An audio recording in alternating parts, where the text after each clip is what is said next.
Regardez cette vidéo, c'est certainement la vidéo la plus réaliste que tu puisses voir sur internet, qui montre vraiment ce que tu vivrais si tu croisais le Cybertruck sur une autoroute française ou je ne sais quoi. C'est vraiment, voilà, t'es là, t'es tranquille, tu roules, et puis là, t'as ce Cybertruck qui est devant toi, et tu le doubles, et ça te permet vraiment de voir la voiture dans son élément naturel, c'est-à-dire la route. Hein. A priori, tu vas pas l'avoir dans ta chambre. Voilà, c'est n'importe quoi ce que tu vois. Ouais, alors forcément, s'il y a une voiture dont on doit parler, c'est bien évidemment le Cybertruck. Cette voiture sortie de nulle part, cet engin qu'on aurait plus vu sur Mars que sur Terre, est enfin sorti d'usine et a enfin trouvé le chemin des clients.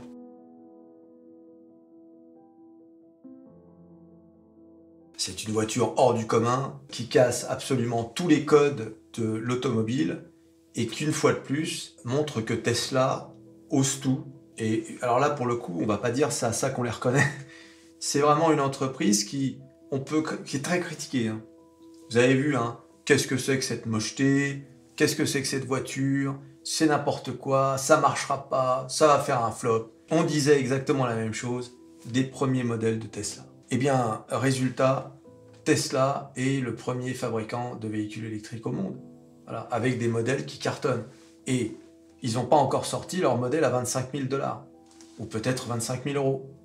Et là, si vraiment ils respectent cette promesse des 25 000, sachant qu'ils n'ont pas respecté la promesse des 40 000 $ pour le Cybertruck, hein, vu qu'il commence à 60 000. Mais s'ils respectent le modèle à 25 000, là, ça risque de vraiment faire beaucoup de mal aux constructeurs généralistes européens. Alors cette voiture, c'est vrai, on l'aime ou on la déteste. Hein. Il y a vraiment des gens qui la rejettent en bloc en disant « qu'est-ce que c'est que cette horreur ?» Et puis d'autres qui se disent « j'adore ce truc, c'est vraiment du délire ». Une chose est certaine, là je vous la montre dans différentes configurations, hein, photoshopées. Voilà, là elle est en train de charger. Regarde la taille par rapport à une Tesla standard, quoi. C'est impressionnant.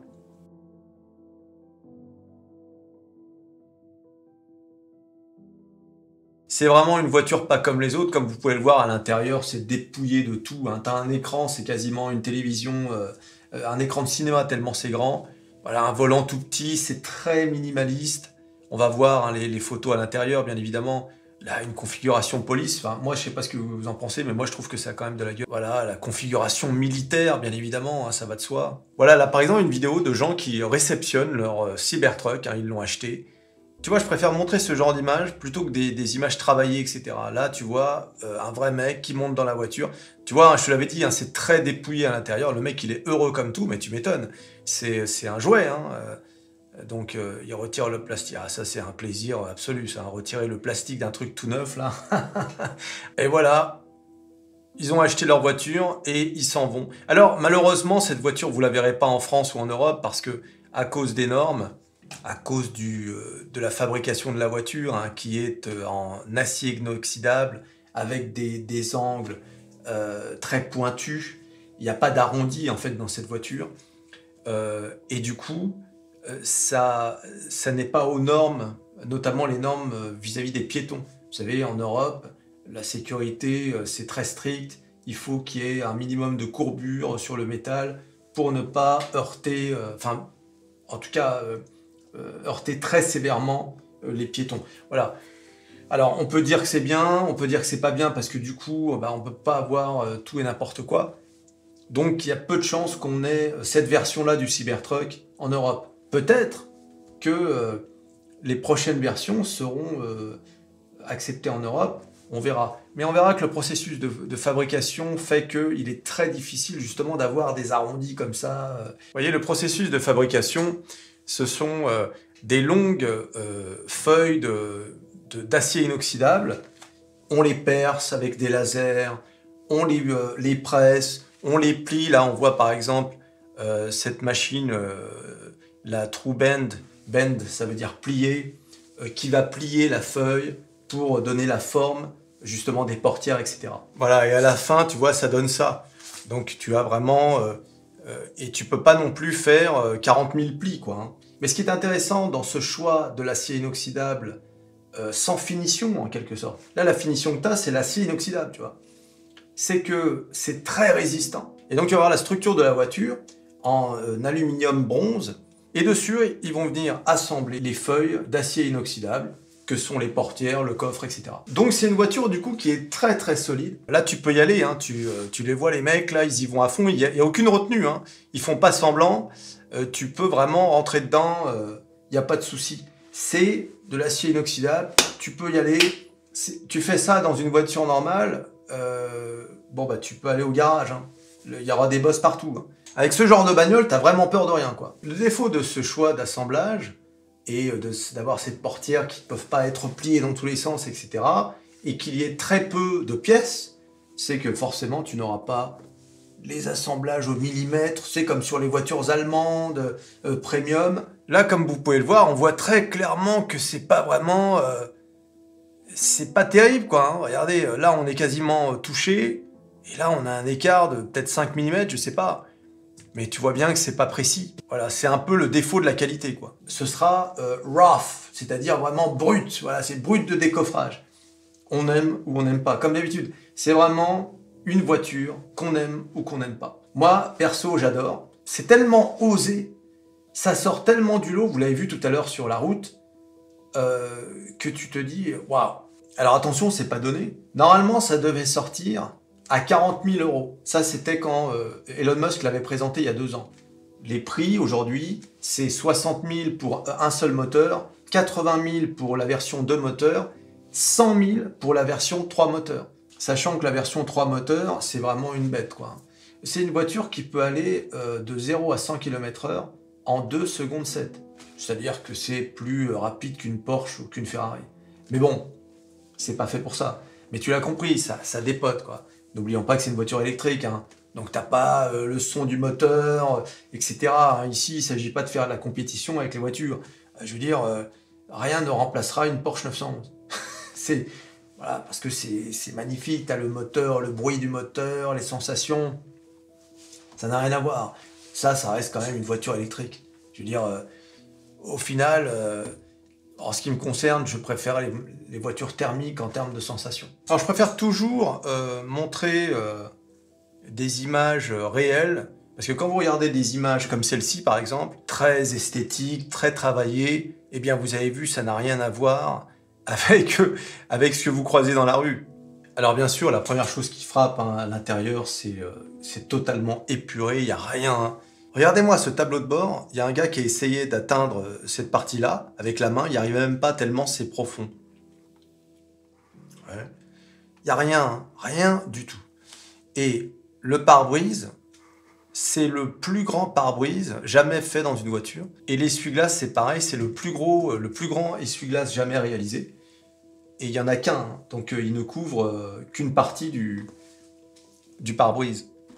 Et vous voyez, hein, c'est épuré au possible, quoi. Il y a juste cet écran sur lequel vous faites absolument tout, hein. Vous pouvez même ouvrir le coffre, élever les suspensions, etc. Il y a rien d'autre. Donc si l'écran tombe en panne, là c'est... je sais même pas si vous pouvez conduire la voiture si l'écran tombe en panne. C'est ça la question. J'imagine que oui. Vu que c'est une voiture électrique qui n'a pas besoin de passer les vitesses ou je ne sais quoi. Là, il y a un système de filtre à air qui permet vraiment de supprimer toutes les particules de pollution. Encore une fois, quand je dis qui permet, c'est selon Tesla, hein, c'est pas... J'ai pas vérifié si c'était vrai, quoi. Voilà, tout est très épuré jusqu'au siège, à l'arrière. Alors pareil, l'écran à l'arrière, il est tactile, hein, tu peux régler la clim, etc. Tu peux faire avancer le siège qui est devant toi. Alors, les batteries sont tellement puissantes que tu peux recharger une autre Tesla ou même utiliser un appareil électrique. Il y a des accessoires par exemple, si tu veux y accrocher une tente, donc on imagine, tu peux brancher un chauffage, etc. Donc la direction, elle est by wire. Qu'est-ce que ça veut dire? Ça veut dire qu'il n'y a pas de contact physique entre le volant et la direction, c'est électrique, comme dans les avions. Et d'ailleurs, ça permet de tourner le volant sans avoir à dépasser 360 degrés. Donc en fait, tu tournes le volant comme ça, comme dans une Formule 1, et tu as le maximum de rayon de courbure. Tu n'as même pas besoin de faire ça, tu vois. comme dans une voiture normale. C'est ce que permet le by-wire, drive-by-wire. Donc là, comme d'habitude, hein, c'est une voiture électrique, c'est à supposer que rien ne tombe en panne, hein, parce que s'il y a s'il y a un élément qui tombe en panne, mais bon, c'est un système très éprouvé, puisque c'est celui qu'on a dans les avions. Et que je sache, il n'y a pas d'accident d'avion tous les 4 matins, vous voyez. C'est même le moyen le plus sûr de voyager, l'avion. Alors moi, je pense que cette voiture va plaire à beaucoup de gens. D'abord, en tout premier lieu, les gens qui veulent se démarquer. Parce que, vous savez, ça paraît bizarre, mais dans certaines régions du monde, à Los Angeles, à Dubaï, à Monaco, ou je ne sais où, eh bien, avoir une Lamborghini, une Ferrari, même une Bugatti, bon bah quelque part, c'est pas que c'est pas exceptionnel, bah c'est banal. Avoir un Cybertruck qui coûte 3 fois, 4 fois moins cher, même à 100 000 balles, tout le monde va te regarder. Hein. Voilà. Alors forcément, si ça se multiplie, on te regardera beaucoup moins. Mais au départ, tu sortiras du lot. Il faut savoir qu'il y a des précommandes de 2 millions de véhicules. Hein. Donc je ne sais pas comment ils vont faire, sachant que la production est très limitée. On n'a même pas atteint les 120 000 véhicules par an. Donc c'est très compliqué à construire. Elon Musk lui-même a dit « Nous nous sommes tirés une balle dans le pied avec le Cybertruck ». Donc c'est quand même... Il n'y a que lui pour faire ce genre de déclaration. Tu sais, quand l'action Tesla était montée à plus de 400 $ en novembre 2021, il a dit je crois que le cours de l'action est beaucoup trop élevé, alors que ça l'a rendu l'homme le plus riche du monde. C'est la seule personne que tu entendras dire ça. C'est-à-dire que le mec, il t'annonce que le cours de son action est trop élevé. Et qu'il faut peut-être redescendre sur Terre. C'est quand même incroyable. Alors que ça marche ou pas, à la limite, c'est pas trop le problème. J'espère que ça va marcher. Ce qui est à saluer dans cette affaire, c'est une fois de plus l'audace. L'audace de ce constructeur, d'Elon Musk, de mettre sur le marché quelque chose qui casse tous les codes et qui va certainement pousser les autres à faire pareil. Regardez le succès des voitures électriques, ça a été en partie encouragé par le succès de Tesla.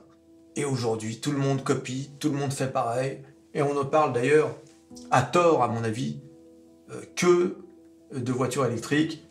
En Europe, soi-disant en 2035, il n'y aura plus de voitures thermiques. J'y crois pas une seconde. Je pense qu'on va devoir revenir sur cette décision absolument insensée. Tu t'abonnes, tu likes, tu partages, tu cliques sur à peu près tout ce qui peut être cliqué, le Cybertruck, ou bien le robot Optimus, hein, regardez la vidéo, et on se revoit à la prochaine vidéo. Allez, salut!